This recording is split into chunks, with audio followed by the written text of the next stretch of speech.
All right, good evening, everybody, and welcome to the 2022 through 2023 Jacksonville Jaguars player grades.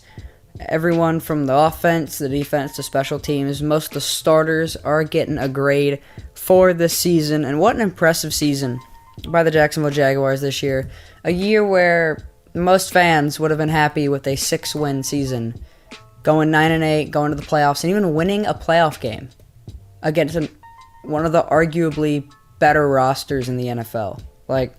It was a great season all around, but that doesn't mean there weren't some mediocre to bad players on the team, starting, actually, and some huge disappointments. But there also was their fair share of very impressive outings from some of these players this year, and I'm very excited to hop right into these player grades. So without further ado, let's get on with the 2022 to 2023 Jacksonville Jaguar player grades. Starting off with Trevor Lawrence, our quarterback of the future, our franchise quarterback, whatever you want to call him, the prince that was promised. I give him a B+ this year, not quite an A. He had some games where he performed in an A caliber situation. I don't really know what word I was trying to say there, but he played sometimes like he was a top 5 quarterback, and there were some times that he played like a mid-top 15 at best quarterback, which some of the games near the beginning of the season were a little rough, but he got through it, ending out the year with 4,113 yards passing and 25 touchdowns. Completely elevated his play level compared to the horrific Urban Meyer rookie season, and it was incredible. A new coaching staff really helped him out. Some increase in weapons also helped him out. I mean, if you look at the passer rating between this year and last year, it's like night and day. If you watched any Jaguar game, you could see his development process. It was incredible to watch him out on the field this year, and I'm very excited to see what he does in the future. Only 8 interceptions, which is great compared to the 17 he threw his rookie season. Only problem I'd say is he fumbled the ball a lot, a little bit more than we needed him to, especially in that Eagles game. I think he fumbled 4 times. It was bad. It was bad. And sometimes you'll see the growing pains in him too. Coughed up 4 interceptions in the first half against the Chargers in the playoff game. But the fact that he was able to bounce back from that and lead his team to a 31-30 victory at the end of the day just shows that he's ready for this next step. I'm expecting a huge season out of him next year. And if he doesn't perform that well, then, I'm just going to have to fly over to Jacksonville, find their trainers, and punch them in the mouth, because the prince that was promised needs to start leading us to a Super Bowl. Because the fact that we're able to say that we could possibly win a Super Bowl in the next 3 years is incredible, because considering we had the first draft pick last season, shows. Next up, we got Travis Etienne Jr., another B+.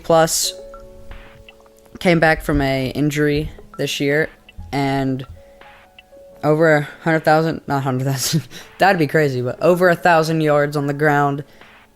Very impressive, very explosive, and I'm excited to see what he does in the future. Another great building block for this offense. He had 5.1 pop a carry, or 5.1 carry yards per pop, whatever the saying is. He had 5.1 yards a carry. How about that? There we go. Stop trying to be creative. Very impressive. Very impressive. I was very impressed with how he did this year. I know I'm saying impressive a lot, but that's how you really define Travis Etienne in this season. Impressive. James Robinson did get traded halfway through the year, which was a little bit unexpected, but gotta say, it helped Travis really shine as the RB1, and hopefully the RB1 for many years to come. Only problem is his fumbles, and he only had 5 touchdowns on the year, which, 5 touchdowns isn't bad, but considering how many times we gave him the ball and getting 5.1 yards carry, would have been nice to see him hit the end zone a couple times, especially for my fantasy football team. Next up, we got Christian KIRK, who we signed in the offseason for a hell of a lot of money, but came out with an A grade this year. 1,000-yard season, the best season of his career so far. Really emerged as Trevor Lawrence's go-to guy, which is the whole goal of signing him. Was he worth the money? We still don't know that yet. We're going to have to give it a couple seasons, but as of right now, I'm going to still say no, simply because we're getting Calvin Ridley next year, which is going to be a little bit of competition to see who gets wide receiver 1 between Christian KIRK and Calvin Ridley. The question is Christian KIRK going to be able to put up 1,000 yards again? Or is he going to start falling back now that we got Calvin Ridley for the year? It's going to be very interesting to see how Ridley plays alongside KIRK, because Ridley's a big deep threat guy. He's very fast. But Christian KIRK has also been shown to be very quick, knows how to get open. So it's going to be interesting to see what happens between both of them. He really served as a safety net for Trevor Lawrence, too.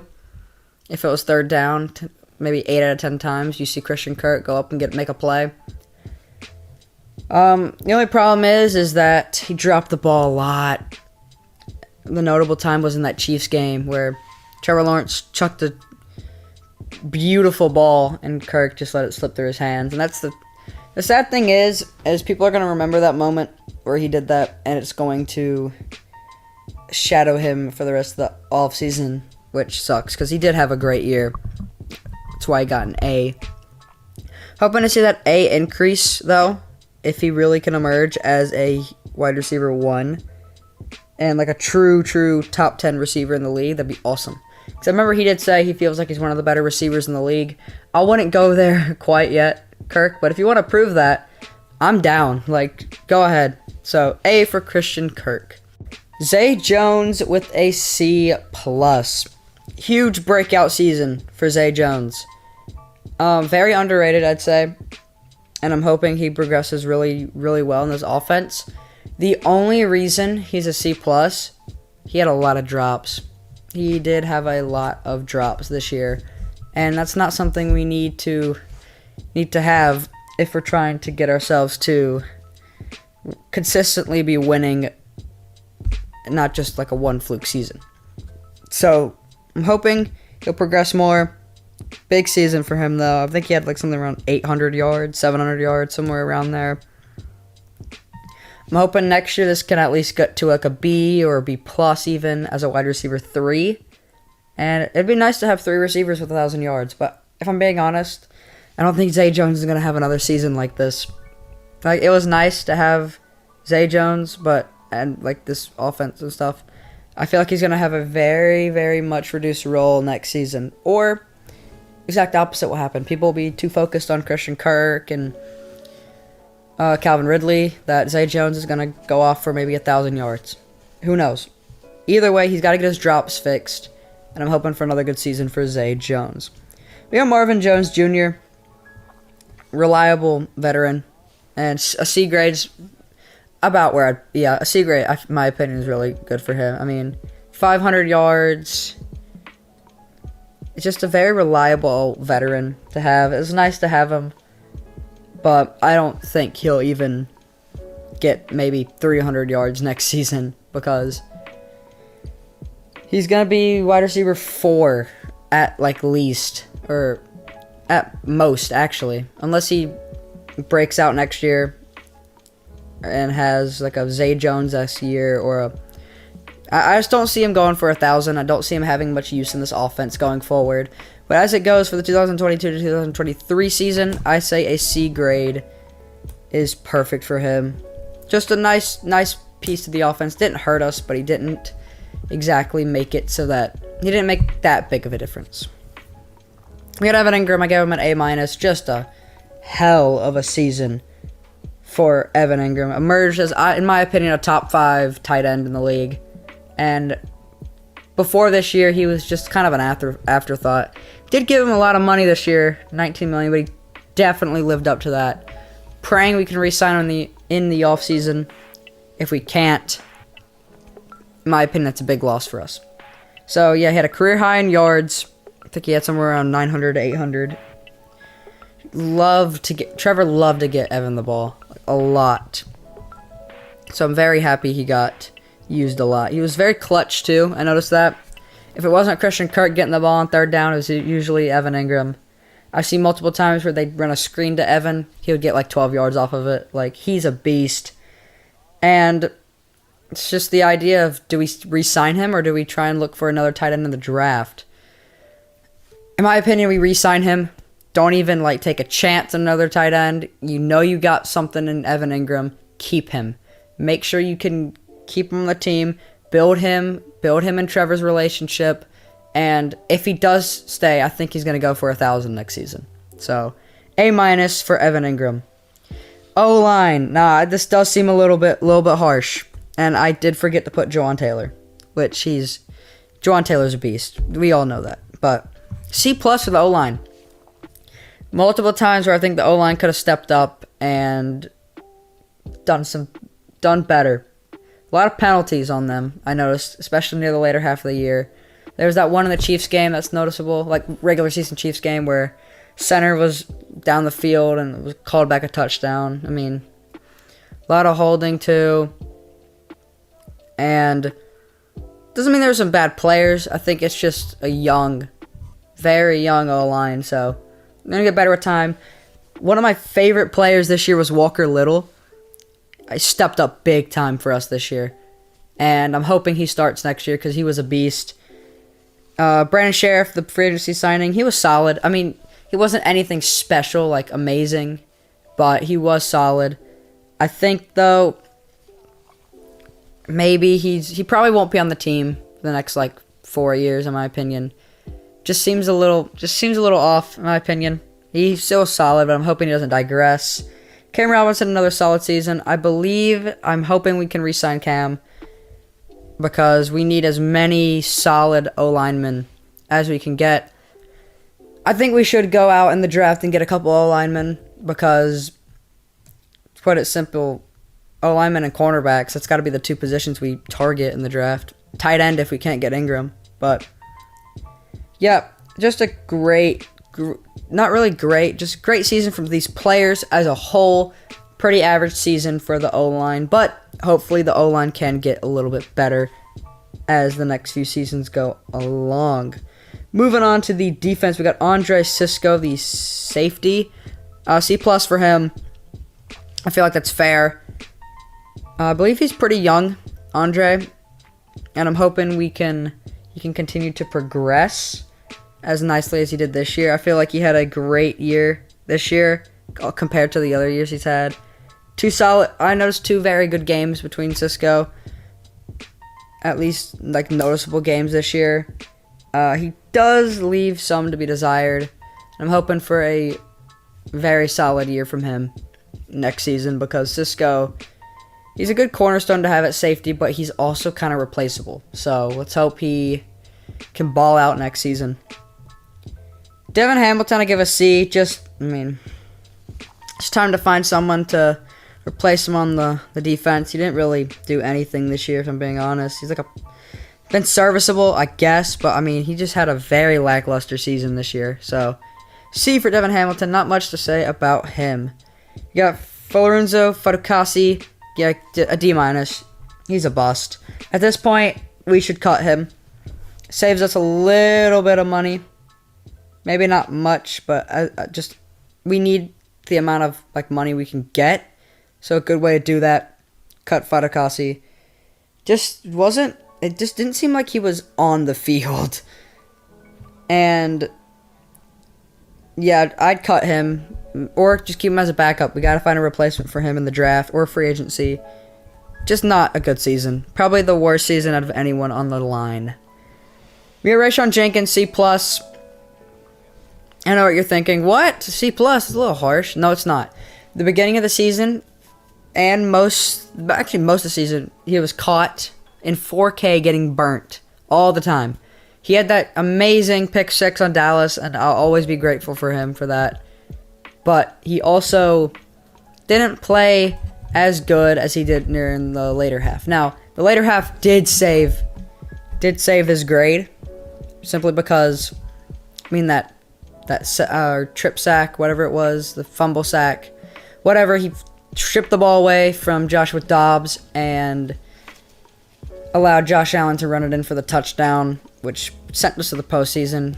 And he had a pretty good game against the Chiefs. Not really, though. I mean, didn't show up as much as he did in the Week 18 game.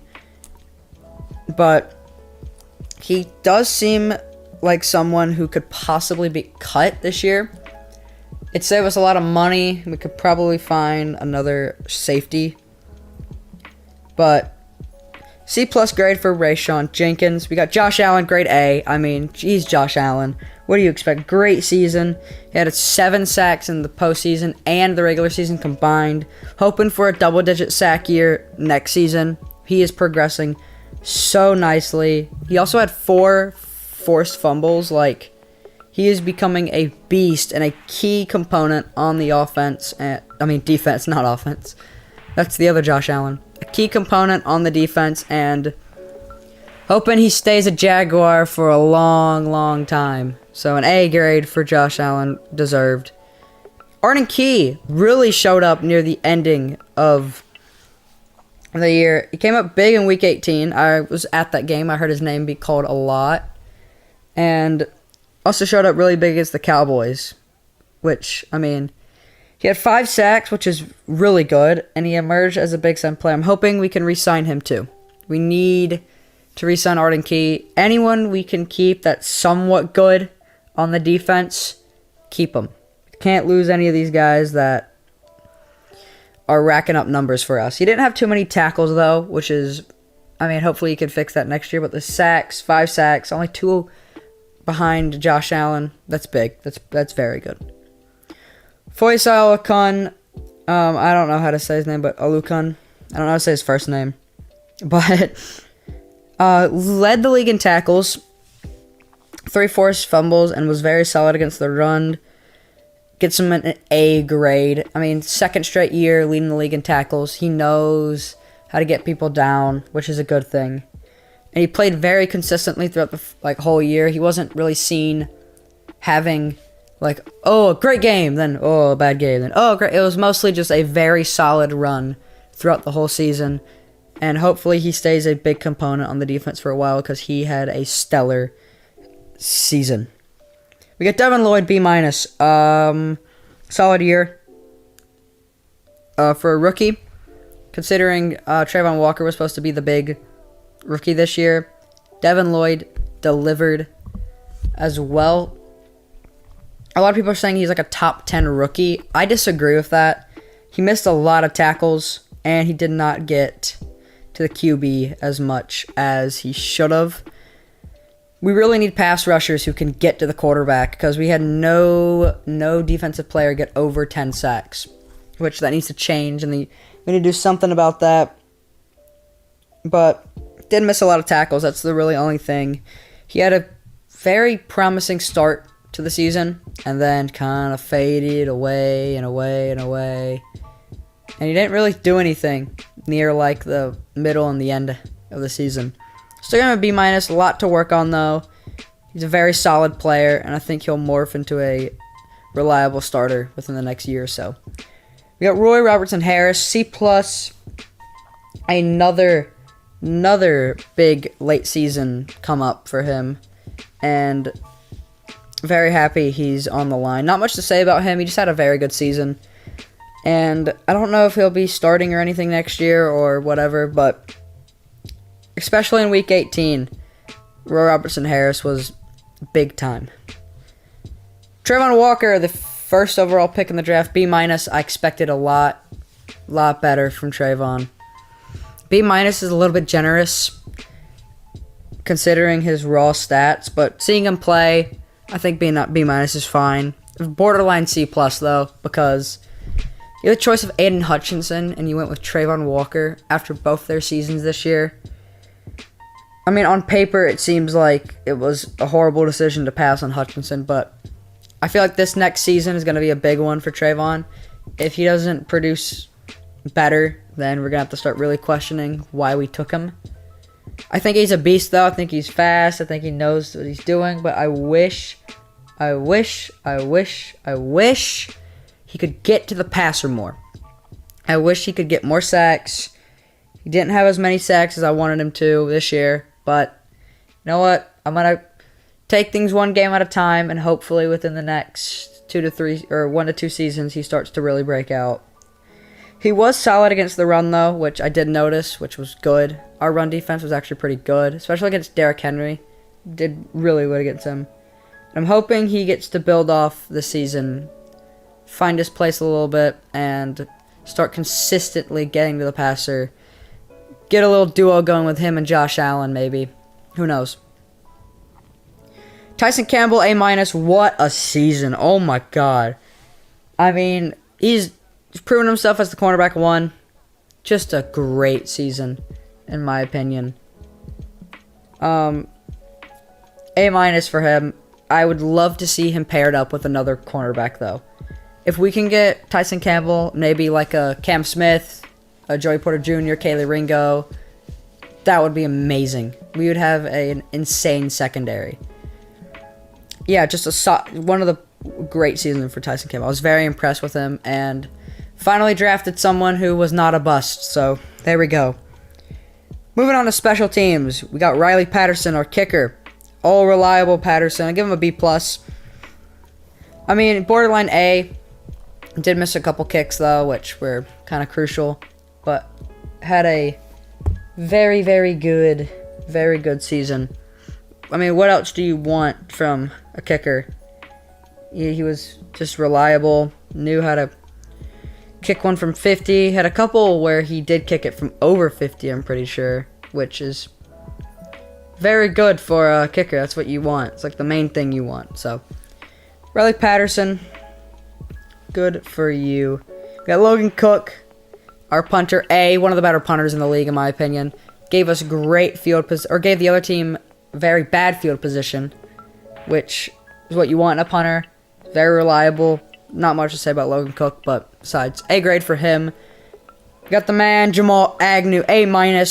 What a season for Jamal Agnew. Another guy I'm hoping we re-sign, because came in so clutch in the games where we needed the better field position. We were in the Chiefs game and the Chargers game mostly because of Agnew's doing. And I know he had that fumble at the end of the Chiefs game, and that's what people are going to look at him as, but considering the season he had before that fumble, let it slide. Our team could have won that game, even with the fumble, in my opinion, but it's whatever. Jamal Agnew, great season for Jamal, and if we re-sign him, can't wait for more great seasons. That's going to do it for my 2022 to 2023 Jaguar player grades. If you did enjoy this video, please like, comment, and subscribe for more Jaguars content, and I'll see you guys in the next one. Peace.